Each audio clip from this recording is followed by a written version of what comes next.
that will get you from point A to point B in an extremely efficient amount of time. The process is very simple, but I want you to understand the details because the details are everything.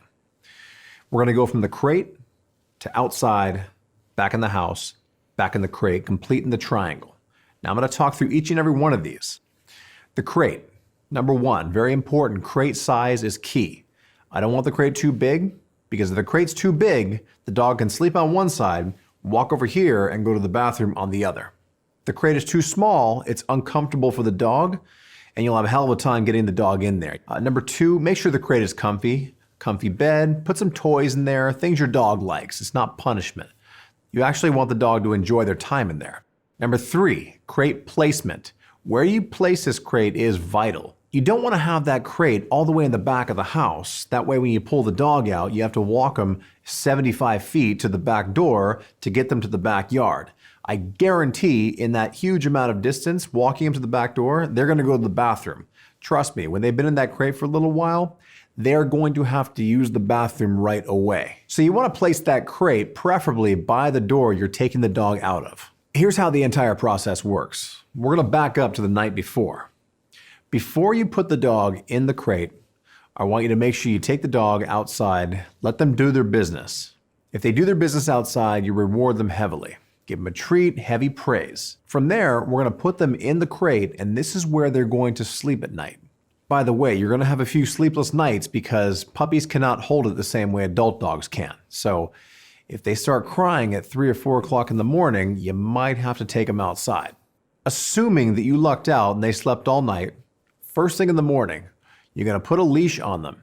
You do not open that crate and then go find their leash. I promise you, in the first 20 seconds, if you open that crate and give them the option to go in the house, they're going to take it. Put them on a leash, you make a beeline for that outside. Guarantee within the first 20 to 30 seconds, they're going to go pee. So whatever your command might be, get busy, do your business, go potty, it's up to you. But just make sure whatever you say, you stay consistent on that exact same command. Don't be switching it up every other day. Your dog understands that that command will be connected with what they're doing. The moment they go pee, I want you to have a treat in your pocket ready. The second they're done peeing, reward them heavily. That's a good dog. Do your business outside. All the things you say to your dog to reward them. Make it positive. Let them know that outside is where they're supposed to be going. First thing in the morning, there's a good chance they're going to have to do 2 of their businesses, so just wait it out a few more minutes, and once they go, once again, reward, and then they're allowed to come back in the house for 1 hour of free time. You want to make sure the dog's free time in the house is free time in one room at a time. In other words, you don't want to let them have free time in the entire house. Believe me, puppies, if they can't find trouble, trouble will find them, so you have to make sure this free time is observed. The best way to do this, if you have a house, is simply shut all the doors you can, and this is where baby gates or dog gates come in handy. This allows you to cut off hallways, and now you can keep the dog in one room at a time, given their free time in that observed room. So after their 1 hour of observed free time in the house, they go back into the crate, effectively completing the house training triangle. Now, when you put them back in the crate, you're going to put it back in for about 3 hours. Now you might be asking, why would I want to put the dog in the crate for 3 hours but only give him 1 hour free time in the house? The answer is very simple. You have a couple goals in mind here. Number one, you want to teach them to hold it. Just because they're in a crate doesn't mean they're not going to go to the bathroom inside that crate. This is why the size of the crate is so important, as I mentioned earlier. If the crate's too big, they'll simply walk to one side, go to the bathroom, and go back over there and sleep. Too small, it's uncomfortable for them. But if it's just the right size, they learn to hold it. They're not going to go to the bathroom and lie down in it.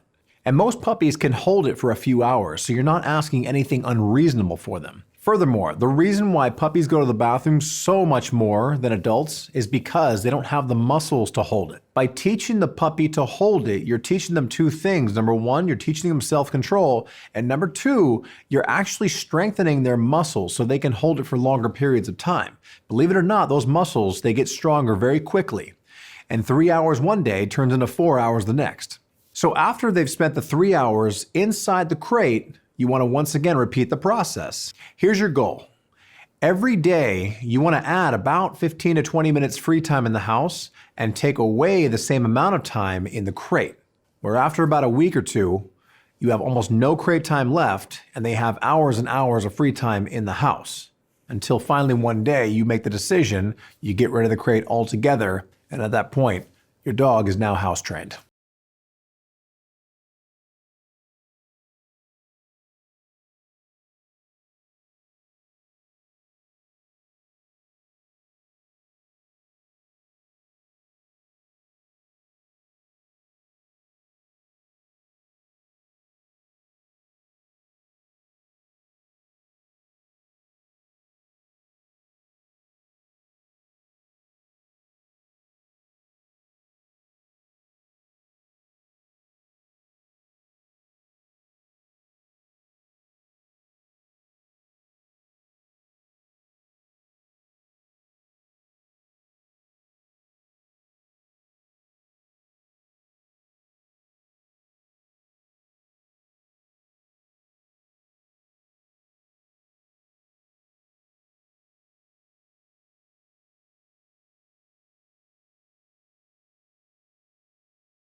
All right, so we just came from outside. Oh yeah, you like that, huh? And she did her business. Now she gets exactly 1 hour of free time observed, and I mean observed, in the house. And I'm gonna give her all kinds of fun stuff to play with. Go on, go on.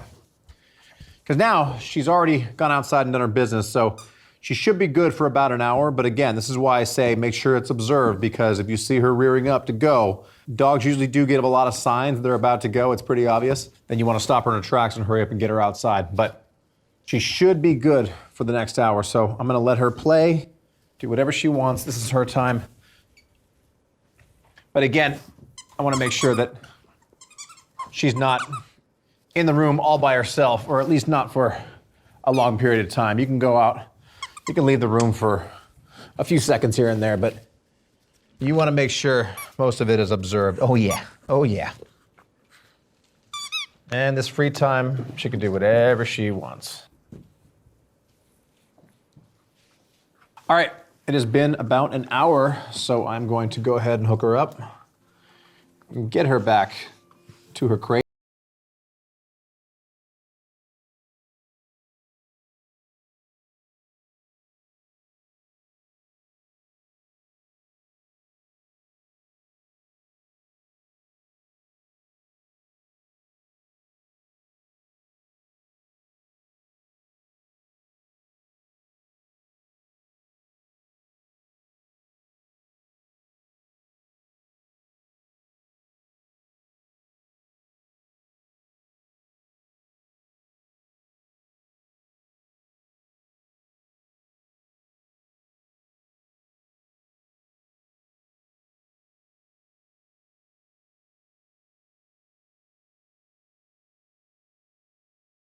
Crate.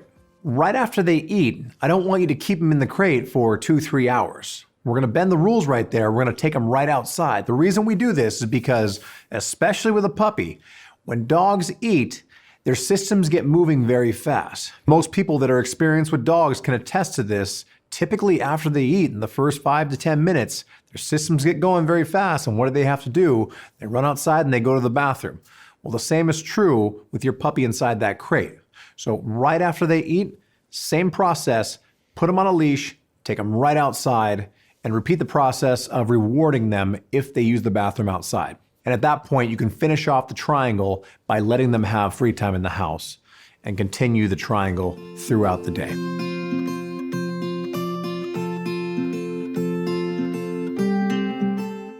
What about the people that live in an apartment and use the piddle pads? You do the same exact process, but there's a little minor tweak we're gonna do here. We're gonna do the same house training triangle, but instead of you taking the dog outside to the grass, you're gonna set up a pen around a piddle pad. And this way, the piddle pad is actually enclosed in an area where the dog can't get out. You're simply going to put the dog inside of there, wait them out. You're going to wait them out, whether it takes a few minutes or even 10 minutes. Sometimes it takes a little while because the piddle pad is not like grass. It's not the natural organic material that most dogs like to go to the bathroom on. So it might take a little while. Once they do their business on there, the exact same process happens. You reward them right away. You let them know this is where you want to go to the bathroom. And the moment you reward them, you can now take them out, and now they can have the free time around the house. The house training triangle, whether you're doing it outside on the grass or on a piddle pad, everything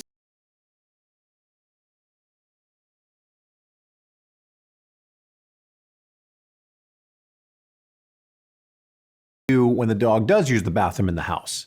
The old school way, which I've never really agreed with, was take their nose and rub them in it and yell at them and punish the hell out of them.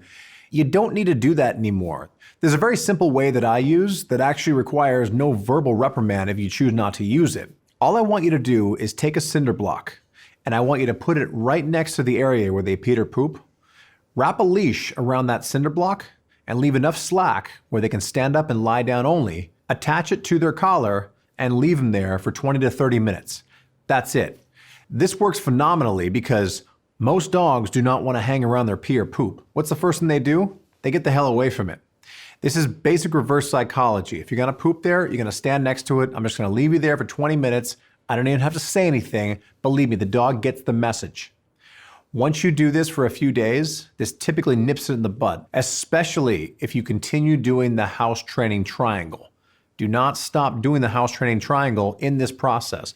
And just a spoiler alert, no matter what, even if you're following the rules every day, I guarantee you, most likely your dog will go to the bathroom in the house. It does happen. So typically, if you're combining the two, the house training triangle, and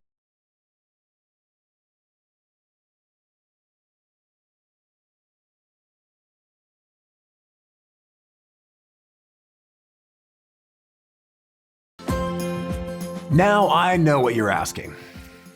Brandon, what if I have a dog that lifts his leg in the house? He marks in the house. Big problem for male dogs. Well, worry not, because I've got that same problem right now. In fact, I'm training a dog right now as we speak that last night he peed on the edge of my bed, and my nightstand, and my dresser, and my bookshelf, and every one of my bar stools, and my couch, and my 2 other love seats in my living room. Dogs marking their territory, it is a natural instinct. It comes from the wild animal, it comes from the wolf, but it's unacceptable in the home you live in, and it's surprisingly easy to stop. Dogs typically mark on corners of legs, corners of chairs. So all I want you to do here is you want to take a regular leash, just a regular throwaway nylon 6-foot leash. You're going to wrap that leash around the area that they marked. You're only going to leave just enough slack on the end so they can lie down and stand up only. What you're going to do is you're going to take the clip and clip it to their collar. From there, you just leave them there for a good 20 to 30 minutes. If you want to reprimand lightly, you can. You could say, bad dog, don't do that again, whatever words you have to say. But the real training process is the fact that you're making them stand next to it and they can't get away from it. I promise you, within less than a week, this problem